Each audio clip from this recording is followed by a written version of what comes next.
আসসালামু আলাইকুম। সকালের সংবাদে আপনাকে স্বাগতম। শুরুতে জানিয়ে দেব সংবাদ শিরোনাম। জুলাই সনদ বাস্তবায়নের ইতিবাচকভাবে দেখছেন বিএনপি ও জামায়াত ইসলামী। দেশে ফিরেই ফিলিস্তিনিকে নিয়ে যে বার্তা দিলেন শহীদুল আলম।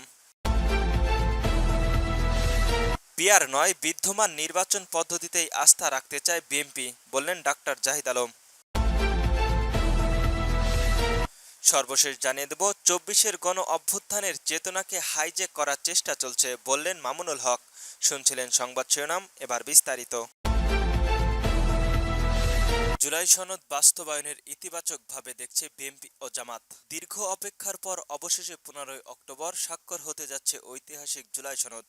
জাতীয় সংসদের দক্ষিণ প্লাজায় ঐতিহাসিক এই স্বাক্ষর অনুষ্ঠানের নেতৃত্ব দেবেন প্রধান উপদেষ্টা ডক্টর মোহাম্মদ ইউনূস। এতে দেশের বিভিন্ন রাজনৈতিক দল ও জোটের প্রতিনিধিরা অংশ নেবে।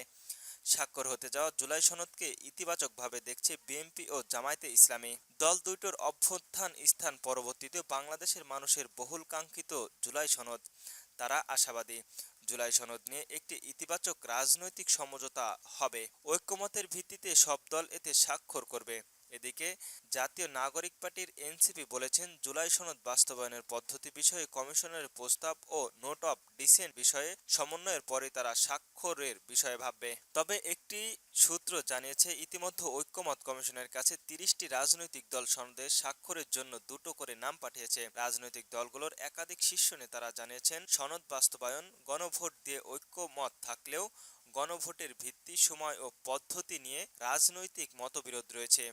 কমিশনের সুপারিশ বাস্তবায়নের উপায়, বিশেষ করে গণভোটের সময় ও ভিন্নমত থাকা প্রস্তাবগুলো বিষয়ে কি থাকছে, এগুলো আগে দেখতে চায় দলগুলো। এসবের উপর সনদ সই করা না করা বিষয়টি নির্ভর করছে। তবে দলগুলো আশাবাদী ১৫ অক্টোবরের মধ্যেই এই সব বিষয়ে তিন দল বিএনপি, জামায়াত ইসলামী ও এনসিপির মধ্যে সমঝোতা হওয়ার সম্ভাবনা রয়েছে। কয়েকটি ইস্যুতে মতবিরোধী থাকলেও শেষ পর্যন্ত ঐক্যর মতের ভিত্তিতে সব দল এতে স্বাক্ষর করবে। দেশে ফিরেই ফিলিস্তিনিকে নিয়ে যে বার্তা দিলেন শহীদুল আলম। ইসরায়েলের কারাগার থেকে মুক্তি হয়ে দেশে ফিরেছেন মানবাধিকার কর্মী ও আলোকচিত্র শহীদুল আলম। এ সময় দেশবাসী ও সরকারকে ধন্যবাদ জানান। ফিলিস্তিনিকে মুক্ত না করা পর্যন্ত বিশ্ববাসীকে লড়াই চালিয়ে যাওয়ার আহ্বান জানিয়েছেন তিনি। শনিবার ১১ অক্টোবর ভোর ৪টা ৪৫ হযরত শাহজালাল আন্তর্জাতিক বিমানবন্দরে অবতরণ করেন তিনি।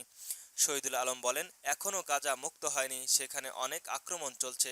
আমাদের কাজ শেষ হয়নি। গাজাবাসীদের উপর যে নির্যাতন হয় তার তুলনায় আমাদের সঙ্গে যা হয়েছে তার কিছুই না। এর আগে প্রধান উপদেষ্টা ডক্টর মোহাম্মদ ইউনূস শহীদুল আলমের মুক্তি ও নিরাপদ প্রত্যাবর্তনের সহায়তার জন্য তুরস্কের প্রেসিডেন্টের রিসেন্ট তাইপের এগারদোনার প্রতি কৃতজ্ঞতা প্রকাশ করেছেন। ইসরায়েলি কর্তৃপক্ষ কর্তৃক শহীদুল আলমকে আটকের পর জর্ডান, মিশর ও তুরস্কের অবস্থিত বাংলাদেশের দূতাবাসকে সংশ্লিষ্ট পররাষ্ট্র মন্ত্রণালয়ের সঙ্গে যোগাযোগ করার এবং মুক্তি নিশ্চিত করার জন্য তাৎক্ষণিক কূটনৈতিক ব্যবস্থা গ্রহণের নির্দেশ দেওয়া হয়েছিল প্রধান উপদেষ্টার দপ্তর থেকে। এর আগে তেল আবিব থেকে তুরস্কে পৌঁছান তিনি। আলোকচিত্র ডাক্তার শহীদুল আলম সহ কনশাসন জাহাজের সব সাংবাদিকদের, স্বাস্থ্যকর্মী ও ক্রু সংসদকে বুধবার ভোরে অপহরণ করে ইসরায়েলি দখলদার বাহিনী। পিয়ার নয়, বিদ্যমান নির্বাচন পদ্ধতিতেই আস্থা রাখতে চায় বিএনপি, বললেন ডাক্তার জাহিদ। বিএনপির স্থায়ী কমিটির সদস্য ডাক্তার এজেড জাহিদ হোসেন বলেছেন, বিএনপির কোনো অবস্থাতে পিয়ার পদ্ধতিতে নির্বাচনের বিশ্বাস নয়। কোনো অবস্থাতেই জনগণের মতামতকে উপেক্ষা করে জনগণের উপর কোনো সিস্টেম পিয়ার চাপিয়ে দিতে পারে না কেউই। তাই পিয়ার পদ্ধতি নয়, দেশের বিদ্যমান নির্বাচন পদ্ধতিতেই আস্থা রাখতে চায় বিএনপি।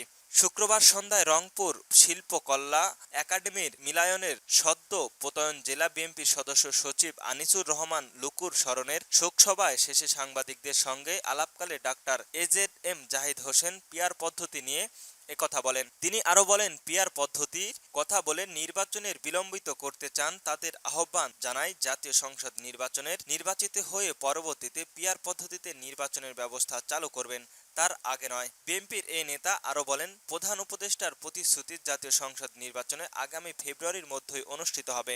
সেই নির্ধারিত সময়ের মধ্যেই নির্বাচন অনুষ্ঠিত হতে বিএনপির পক্ষ থেকে কমিশনকে সার্বিক সহযোগিতা করা হবে। পিয়ারের কথা বলছেন, তাদেরকে জনগণের কাছে যাওয়ার পরামর্শ দিয়েছেন বিএনপির এই নেতা। জেলা বিএনপির আহ্বায়ক শহীদুল ইসলাম আলমের সভাপতিত্বে শোক সভায় আরও বক্তব্য রাখেন বিএনপির রংপুর বিভাগীয় সাংগঠনিক সম্পাদক আসাদুল হাবিবুর দুলু, সহ সাংগঠনিক সম্পাদক আব্দুল খালেক ও অন্যান্য স্থানীয় নেতাবৃন্দরা।